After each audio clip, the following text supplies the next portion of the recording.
Hello everyone, ahang utada मैं पुनः पुरकों ने क्रमजरी मैं हम होजिक से भमों दा लाइट अथेन पोथी लुरगा हलक पतंग आये बको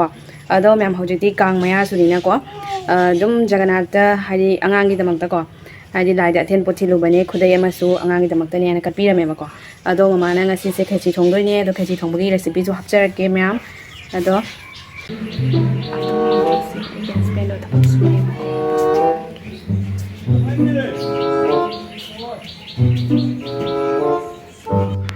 Ado मैम अने वीडियो नमीसे अगे हस्बैंड से सुन खंग खंग देबको आई तुमिने नमीने बको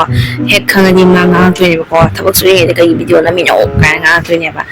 अदो मैम असै से रूम मोय मे बको रूम से थुगाई देनी कईना दे अखोगी लंबी तो पिक पने गाड़ी थमम दो मोंग चादे नको असै से लेबाक थोलगा दुगा पका चलगा फजना अखोई गाड़ी थमम सेम दोने बसै से को दुगिनी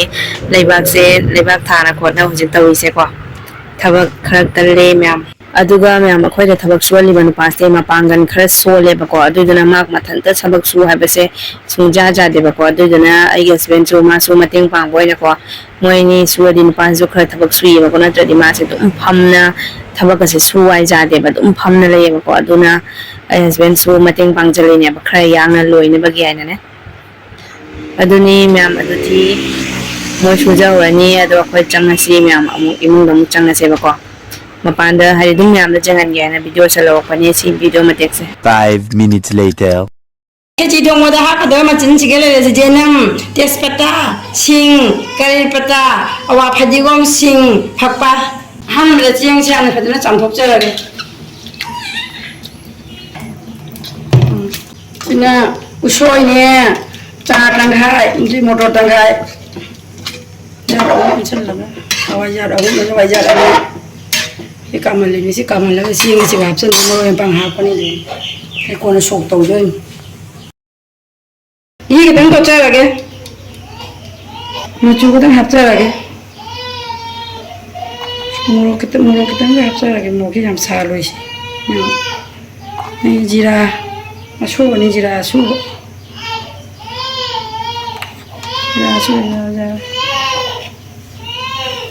या इतना कैसे है तो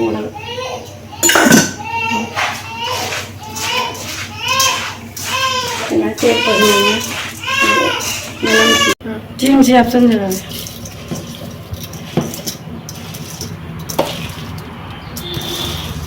हैं फपाई सिंग मना पाव फदिगो मना पुंसल लगा तो जाने अशोक पोषण बनाने बच गए अशोक पोषण कम गया तो कम काम गया चुपदा पीर का हाथ दिया काफर लावनी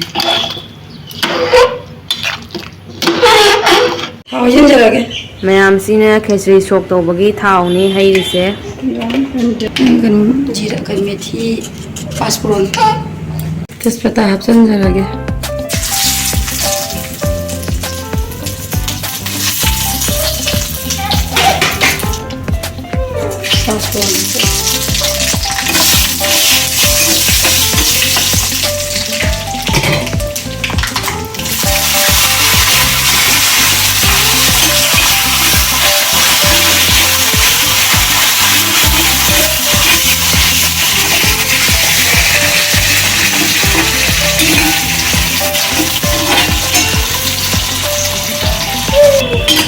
मेथी बना रहे आप समझ रहे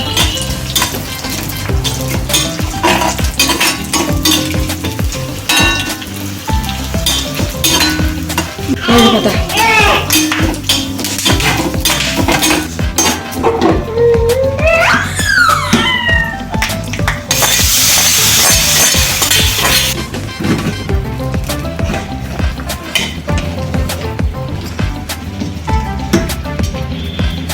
ना भूखी खिची जा बदले जेंगो इसमें थोड़ी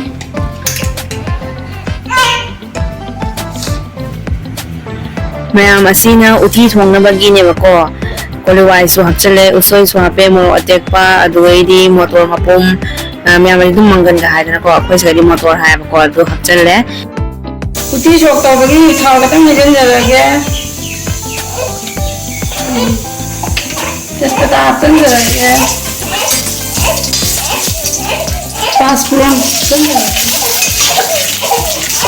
कड़ी पत्ता गरम मसाला कांदी कसूरी मेथी जसंदर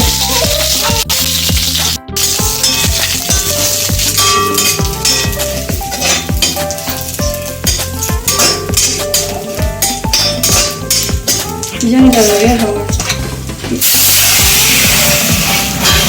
itu ini dengan saya dikira hak kalian itu mungkin hakkan jaga kuch tha ज़्यादा mahi pati mahi bane हिंजांग सो मैम उती थोंग से जो थोंग चलगा लोयनी खरा ब्रोंग ब्रोंग सोरगा अदो मैम कुकर सिगा आइगा इचान पागा उरे मा से थंब सुन चा चा देबा को अदुना माक से पम पम ना वीडियो लविने बा अदो अखोय हिंजांग सो रेडी होरे अरे अँगाम उती चार मैंने माकी तुंगान वाले तुंगान पागुक मरेगा दे करी मोटोर कोलवागा मूवी गई तो मानी उती चार जाती थामा सुधी उती थामा पुंफा नहीं उती चार जो चार ने पागुक मरे इंची लिंगे पागुक मरे पागुक गई मना मरे मरे ताबा दो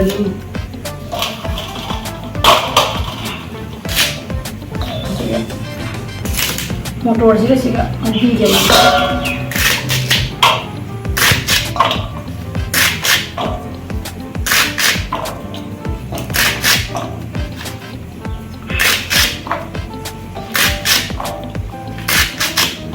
si pangkok beri jam na hau di sini yang di namun lalu pangkok di mesin hau ini am Thai ngon dari pangkok awal hawan di pangkok beri kita awal kalau mungkin si Thai phu ka tuan ba ja ling sa dengan birake pami dengan birake ma'am अखोगी उती थोंग लोइना सिगे सिगा सोया से खाइदोए बचना दी हावनी है ma'am अदो ma'am सिगे सिगा आई ngोबी मा तवे सिगे ngोबी से हम साथी ना हावबने बको करी पता का सो करोगे को अदो मैम सो ट्राई तो बियो हावदो मागेद्रा कोई दाई को हिंदी में नहीं आने पिज़्ज़ा ना कोई दाई को हिंदी में काम जाम ले पिज़्ज़ा तो मेरे ला मुझे दाई तो वो लगता है ये पिज़्ज़ा भी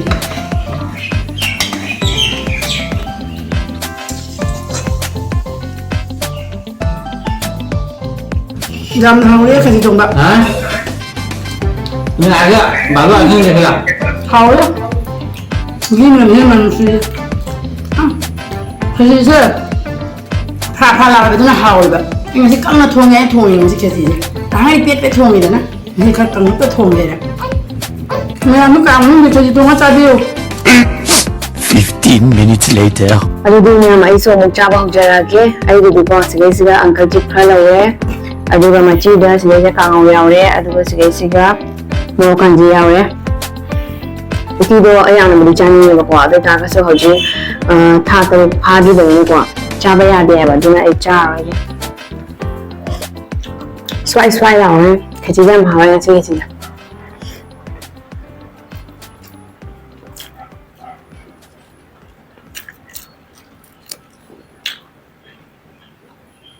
अदो मैम से वीडियो अंगांग कपगी फजना यावखरबे को वा वा वा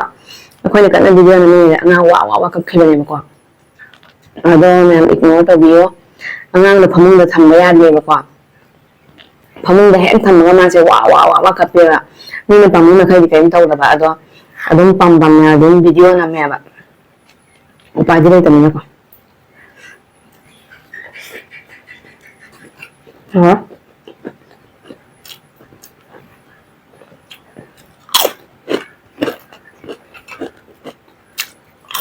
अखोई गाइड चटपा मी दो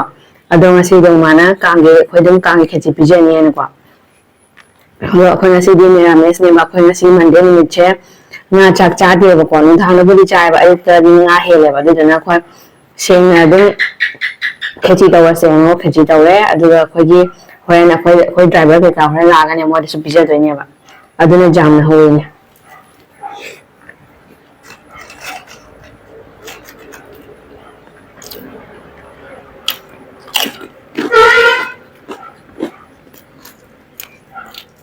ꯑꯗꯣ ꯃꯌꯥꯝ ꯀꯥꯡ ꯃꯌꯥꯁꯤꯗ ꯈꯦꯆꯤ ꯐꯖꯅ ꯍꯧꯔꯒ ꯆꯥꯊꯍꯧꯔꯣ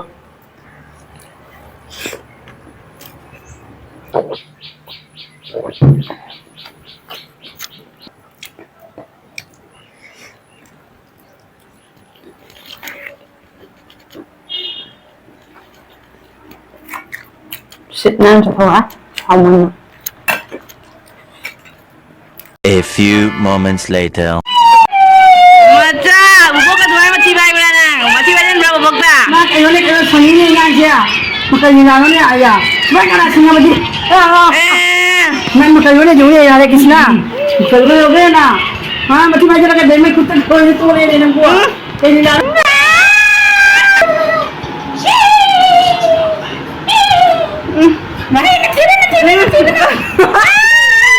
Manam siya. Kay ni na. Sa'yo lang, madi, madi. Bubok ka tumayo matibay din ba na?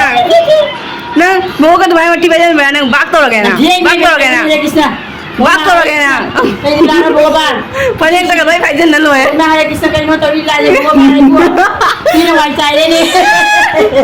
Ni na wai chai peng na. Na mai peng mo ju wala. Ra dai ka nga ra dai.